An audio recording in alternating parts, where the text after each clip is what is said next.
Hello everyone and welcome back to another video. Today we'll be reviewing a Netflix series called Curse. So, the show is like a King Arthur history which never happened.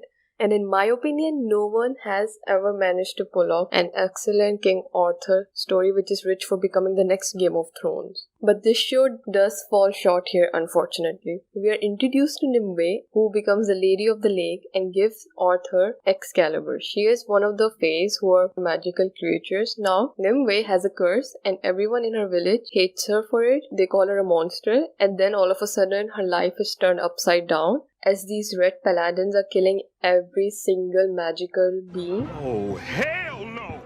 Now, before all of that happens, Nimue actually wants to escape the village. Like, she wants to just leave because everyone over there hates her. Nimue actually wants to leave the village and comes across King Arthur himself, but he is not king yet.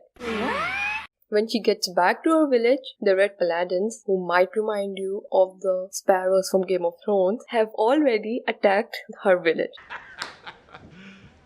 You serious? Now, her mom is dying and her last wish is that she gives the sword to Nimue and tells her to give it to Merlin. Also, there is a lot of subplot in this show which I feel like it brings it down, and this could have been wrapped up a lot sooner. Arthur finds Nimue and he has been told about the Sword of Power and he steals it. Are you stupid or something? To bring his family's honor back because his father died and his sister Morgana, who becomes the magical woman Morgana, was sent to a nunnery. So as this is happening, Nimue meets Morgana and she also meets a very, very evil kitten who later burns down the whole building. Merlin, on the other hand, has a lot going on in his many side stories, which I may say are very poorly explained. So, he is followed around by a Shadow Lord and Death, and then meets a Leopard King.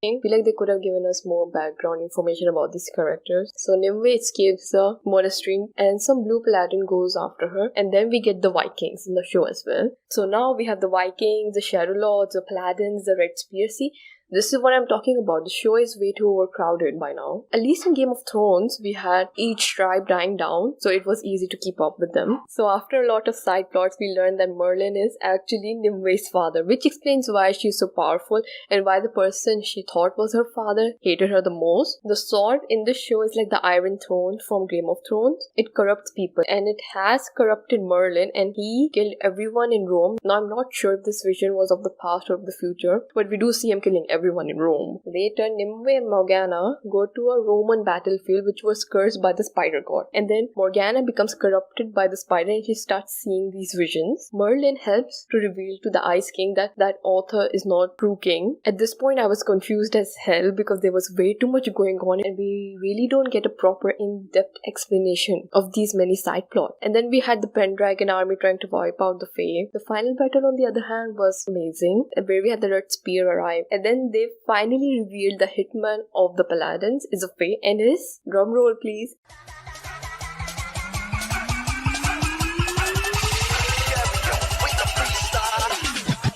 Lancelot himself. I was expecting him to be there. I didn't expect him to be one of the Faes, but thankfully, he does turn on the Paladins and Nimue gets the sword back for Morgana, who is now Lady of the Dead for some reason. I'm not quite sure. I feel like they could have done something differently with her character. I wasn't pleased with this. So Morgana kills the Paladins leader. In the final scene, we see Merlin dying, but the evil Kitnan kills Nimue and she dies and falls in the lake. And Merlin gets a sword and goes on Super Saiyan mode. And later, the Kitnan becomes a member of the Golden Paladins, a higher rank than the Red Paladin. So I guess she's like a royal now. I might be wrong. So obviously Nimue is alive because she is destined to become the Lady of the Lake and the Kingmaker. Overall, this was an okay show. The series feel like a wannabe Game of Thrones with too many unnecessary side plots, but I do like to see where it goes next. And tell me your thoughts down below in the comment section. Thank you for watching and hit the like button if you enjoyed.